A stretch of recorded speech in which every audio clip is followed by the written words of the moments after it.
주의 흘린 피로 죄를 씻어주시고 성령이여 하늘 길로 나를 인도하소서. 아멘.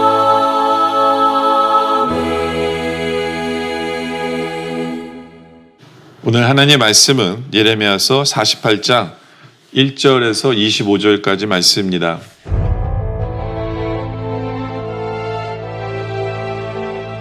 모압에 관한 것이라. 만군의 여호와 이스라엘의 하나님께서 이와 같이 말씀하시되, 오호라 느보여 그가 유린당하였도다. 기랴다임이 수치를 당하여 점령되었고 미스갑이 수치를 당하여 파괴되었으니 모압의 찬송소리가 없어졌도다. 헤스본에서 무리가 그를 해하려고 악을 도모하고 이르기를, 와서 그를 끌어서 나라를 이루지 못하게 하자 하는도다. 만맨이여, 너도 조용하게 되리니 칼이 너를 뒤쫓아 가리라. 호로나임에서 부르짖는 소리여, 황폐와 큰 파멸이로다. 모압이 멸망을 당하여 그 어린이들의 부르짖음이 들리는도다. 그들이 루힌 언덕으로 올라가면서 울고 호로나임 내리막길에서 파멸의 고통스러운 울부짖음을 듣는도다. 도망하여 내 생명을 구원하여 광야의 노간주 나무같이 될지어다. 내가 네 업적과 보물을 의뢰함으로 너도 정복을 당할 것이요, 그 모습은 그의 제사장들과 구원관들과 함께 포로 되어 갈 것이라. 파멸하는 자가 각 성읍에 이를 것인즉 한 성읍도 면하지 못할 것이며 골짜기가 멸망하였으며 평지는 파멸되어 여호와의 말씀과 같으리로다. 모압의 날개를 주어 나라 피하게 하라. 그 성읍들이 황폐하여 거기에 사는 자가 없으리로다. 여호와의 일을 게을리하는 자는 저주를 받을 것이요, 자기 칼을 금하여 피를 흘리지 아니하는 자도 저주를 받을 것이로다. 모압은 젊은 시절부터 평안하고 포로도 되지 아니하였으므로 마치 술이 그 찢기 위에 있고 이 그릇에서 저 그릇으로 옮기지 않음 같았어. 그 맛이 남아있고 냄새가 변하지 아니하였도다. 그러므로 여호와께서 말씀하시니라. 날이 이르리니 내가 술을 옮겨 담는 사람을 보낼 것이라. 그들이 기울여서 그 그릇을 비게 하고 그 병들을 부수리니 이스라엘 집이 베델을 의뢰함으로 수치를 당한 것 같이 모압이 그 못으로 말미암아 수치를 당하리로다. 너희가 어찌하여 말하기를 우리는 용사요 능란한 전사라 하느냐. 만군의 여호와라 일컫는 왕께서 이와 같이 말하노라. 모압이 황폐하였도다. 그 성읍들은 사라졌고 그 선택받은 장정들은 내려가서 죽임을 당하니 모압의 재난이 가까웠고 그 고난이 속히 닥치리로다. 그의 사면에 있는 모든 자여, 그의 이름을 아는 모든 자여, 그를 위로하며 말하기를 어찌하여 강한 막대기 아름다운 지팡이가 부러졌는고 할지니라. 기본에 사는 딸아, 네 영화에서 내려와 메마른 데에 앉으라. 모압을 파멸하는 자가 올라와서 너를 쳐서 네 요새를 깨뜨렸음이로다. 아르엘에 사는 여인이여, 길 곁에 서서 지키며 도망하는 자와 피하는 자에게 무슨 일이 생겼는지 물을지어다. 모압이 패하여 수치를 받나니 너희는 울면서 부르짖으며 아름논가에서 이르기를 모압이 황폐하였다 할지어다. 심판이 평지에 이르렀나니 곧 홀론과 야사와 네바앗과 디본과 느보와 벳디블라다임과 기랴다임과 벳가물과 벳무원과 그리엇과 보스라와 모압 땅 원근 모든 성읍이로다. 모압의 뿔이 잘렸고 그 팔이 부러졌도다. 여호와의 말씀이니라. 이 48장은요 모압에 대한 하나님의 심판에 대한 말씀입니다. 그래서 1절에 이렇게 시작하죠. 모압에 관한 것이라 라고 시작합니다. 그래서 만군의 여호와 이스라엘의 하나님께서 이와 같이 말씀하시되 오라 느보여. 느보는 그 모압의 북쪽에 있는 도시입니다. 또 그가 유린당하였고 느보가 유린당했고요. 또 기랴다임이 수치를 당하며 기랴다임도 모압 땅의 북쪽에 있는 도시 이름인데 수치를 당한다고 하고 점령을 당했고 미스갑이 수치를 당하여 파괴되었다. 미스갑도 모압의 북쪽에 있는 땅을 의미합니다. 그러니까 북쪽부터 점점 이제 내려오면서 하나님이 모든 땅에 심판하시는 장면의 모습이에요. 2절에 모압의 찬송 소리가 없어졌도다. 헬스본에서 무리가 그를 해하려고 악을 도모하고 이르기를 와서 그를 꿇어서 나라를 이루지 못하게 하자는도다.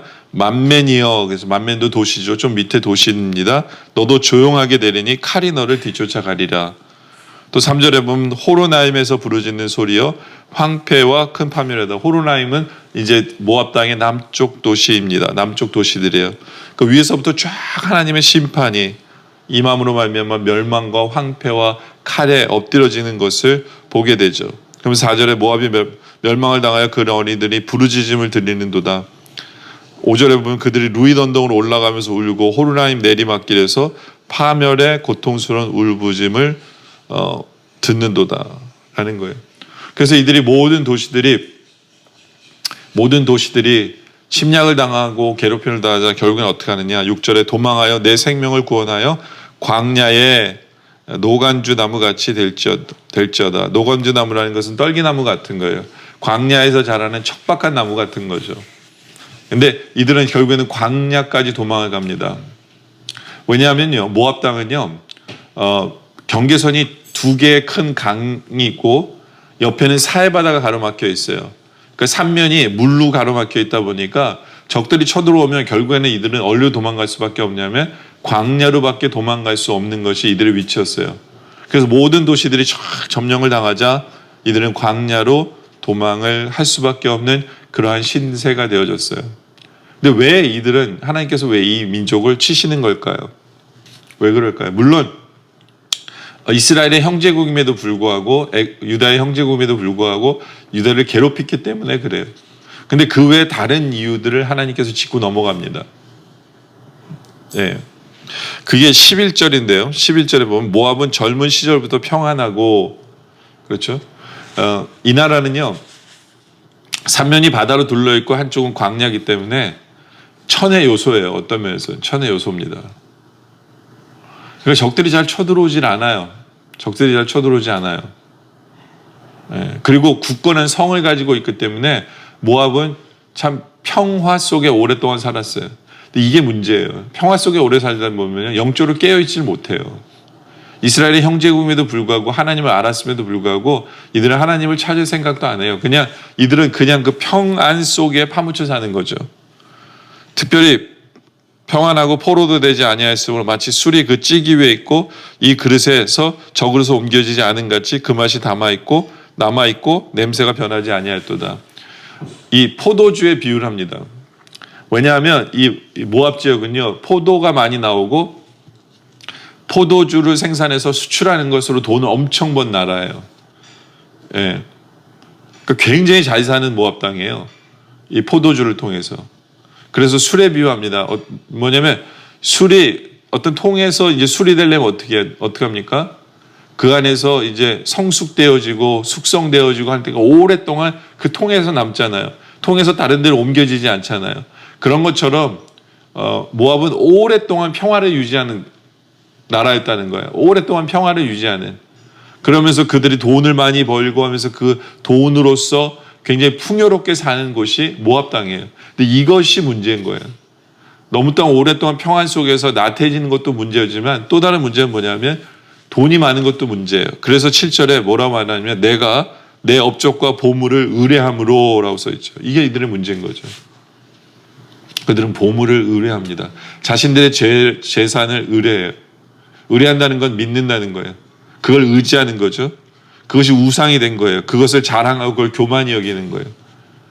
자기가 얼마나 많이 갖고 있는가를 드러내고 싶어하고 그것 때문에 교만해지고 자기가 되게 괜찮은 줄 알고 살아가는 사람. 그래서 너도 정복을 당할 것이오라고 얘기하잖아요. 업적과 보물을 의뢰함으로. 자기들이 잘난 줄 알아요. 예. 그래서 돈이 최고인 줄 알고 물질에 파묻혀서 사는 그러한 나라. 그 때문에 치시는 거다라는 거죠. 여러분들 우리도 한번 생각해 봐야 돼요. 혹시 우리는 돈이 최고라고 생각하며 살아가고 있는 우리의 모습은 없습니까? 또 하나님께서 우리에게 주신 물질을 가지고 그것이 내 업적이냐, 남들에게 자랑하고 싶은 건 없습니까? 우리는 물질 앞에서도 겸손합니까? 하나님이 주신 것을 인정하고 하나님이 원하시는 대로 사용하기를 원하는 그러한 바른 청지기의 모습이 있는지를 우리가 생각해 봐야 된다는 거예요. 항상 우리를 넘어뜨리는 건요, 평안이 우리 삶 속에서 아무런 일이 발생하지 않는 것도 문제예요. 하나님을 의지하지 않고 나 잘난 맛을 사니까. 또 다른 것은 물질의 풍요도 우리를 넘어지게 만드는 거죠. 아주 모압이 바로 그래서 넘어진 거예요. 물질 앞에서 넘어지는 거죠. 우리에게는 그러한 모습이 없는지를 우리가 생각해 보길 원합니다. 또 이들의 문제는 뭐냐 하면 12절부터 보면 그로부터 여호와께서 말씀하신 날이 이르리라 내가 술을 옮겨 담는 사람을 보낼 것이라 그들이 기울여서 그 그릇을 비게 하였고 그 병들을 부수리니 그렇죠. 그들의 평화를 깨고 그들을 술을 옮기겠다는 얘기죠. 예? 이제는 하나님께 심판하시는데 그러면서 13절에 말씀하시고 이스라엘 집이 베델을 의뢰함으로 수치를 당한 것 같이 모압이 그모스로 말미암아 수치를 당하려. 여기서 그모스는 뭐냐면 모압의 가장 큰 신이에요. 모압 사람들이 가장 많이 믿는 신이 그모스예요. 우상인 거죠. 근데 우상을 통해서 수치를 당케 하시는 하나님이심을 나타내 보시겠다라는 거죠. 여러분들 우상이라는 건 뭐냐면 우리 삶에 적용하자면 이거예요. 우리가 하나님보다 더 사랑하는 거예요. 여러분들 우리는 분명히 기억해야 돼요. 우리가 하나님보다 더 사랑하는 게 있잖아요. 그럼 하나님은요 그걸 분명히 건드리십니다. 그래서 그것이 얼마나 아무것도 아닌 거를 보이세요. 예? 하나님보다 더 사랑하는 것이 있으면 꼭 그것 때문에 내가 문제가 생기게 해요. 그래서 그게 정말 아무것도 아닌 것을 깨닫게 하십니다. 예. 오히려 내가 그것이 하나님보다 더 사랑하는 것을 갖고 있는 것이 얼마나 큰 잘못인지를 깨닫게 하세요. 예. 우리 삶 속에는 하나님보다 더 사랑하는 것이 있는지를 없는지를 생각해 봐야 돼요. 아브라함이 그 케이스예요. 하나님이 아브라함에게 이삭을 주셨는데 아브라함이 이삭을 너무나도 사랑하신, 어떻게 보면 하나님보다 더 사랑한 거죠. 그러니까 하나님이 보시려고 네가 누굴 더 사랑하는지 보자 해가지고 이삭을 죽여라, 이삭을 제물로 바쳐라 하신 거예요. 근데 아브라함은 이제 증명했죠. 정말 내가 하나님을 더 사랑하는 것을 증명한 거죠. 어떤 면에서. 우리 하나님은 질투하시는 하나님이기 때문에 어쩔 때는 그래요. 하나님보다 더 사랑하는 것 같은 게 있으면 하나님이 꼭 그러세요. 너 어느 쪽이야? 버릴 수 있겠니? 버려봐 한번. 이렇게도 얘기하시는 분이에요. 왜냐하면 우리는 하나님보다 더 사랑하는 것이 있으면 우리에게 안 좋기 때문에 그래요. 우리가 영적으로 넘어지기 때문에 하나님 꼭 그렇게 하세요. 그러니까 우리가 하나님보다 더 사랑하는 것이 있다면 그것을 말미암아 수치를 당하게 하시는 하나님, 이것은 영적인 법칙임을 우리가 기억할 필요가 있다라는 거죠. 또 모압이 넘어지는 이유는 뭐냐면 14절에 너희가 어찌 말하기를 우리는 용사여 능란한 전사라 하느냐. 그러니까 자기들이 힘이 있다라고 자랑하는 거예요. 우리는 잘 싸우기 때문에 우리 이때까지 평화로웠어 라고 착각하는 거죠. 아니에요. 하나님이 주신 천의 요소 때문에 그래요. 예? 근데 이들은 자기들이 힘이 세다라고 생각해서 이때까지 잘 살았다라고 착각하는 거죠. 교만이에요. 하나님께서 제일 싫어하시는 게 뭐냐면 바로 이 교만이거든요. 하나님 없이도 자기들이 잘 살 수 있을 거라고 착각하는 바로 그 인생. 하나님 꼭 심판하십니다. 네. 하나님이 꼭 필요해요. 하나님 없이는 살 수 없어요. 우린 그것을 인정해야 되는 거죠. 근데 모압은 교만했어요. 자기들의 힘으로 산다라고 생각했어요. 여기에 하나님께서 그들을 치실 수밖에 없는 이유가 거기에 있었다라는 거죠. 여러분들 우리의 삶은 어떠합니까? 평안 때문에 우리가 영적으로 게으르고 하나님 멀리하고 있지는 않습니까? 하나님 주신 물질 때문에 교만하고 물질을 더 의지하고 물질 때문에 내가 뭔가를 대단한 것을 이룬 것처럼 착각하고 살지는 않습니까? 우리는 하나님보다 더 사랑하는 것이 없습니까? 네. 우리는 내 힘으로 내가 뭔가를 해오면서 이때까지 살았다고 착각하지는 않습니까? 그런 모든 모습이 있다면 회개하고 이제는 겸손하게 주님 앞에 나와 주님만 의지하는 우리 모두가 되어주시길 주님의 이름으로 축원합니다. 기도드리겠습니다. 아버지 하나님, 평안할 때 우리는 더 예배하고 더 찬양하고 더 주님 붙드는 우리들 되게 하여 주시옵소서. 나태해지지 않게 하여 주시옵소서. 하나님께서 우리에게 물질을 허락하실 때 우리는 교만해지지 아니하고 오히려 더 충성된 청지기가 되어 하나님 원하시는 삶을 더 살아가기 위해, 하나님 원하시는 곳에 그것을 사용하기 위해 더 충성할 줄 아는 그러한 우리들 되게 하여 주시옵소서. 아버지 하나님, 우리가 하나님보다 더 사랑하는 것이 없게 하여 주시옵소서. 하나님을 사랑하기 때문에 다른 것을 사랑할 줄 아는 우리의 모습 되게 하여 주시옵소서. 아버지 하나님, 내 힘으로 내가 뭔가를 이루었다는 착각을 버리게 하시고 교만을 내려놓게 하여 주시옵소서. 오직 하나님만 의지하게 하시고 하나님 때문임을 우리가 늘 고백하며 하나님만을 높이며 하나님의 영광을 나타내는 우리의 삶 되게 하여 주시옵소서. 오늘 말씀에 감사드리며 계속된 기도 속에 주님 함께해 주셨길 바라며 예수님의 이름으로 기도드립니다. 아멘.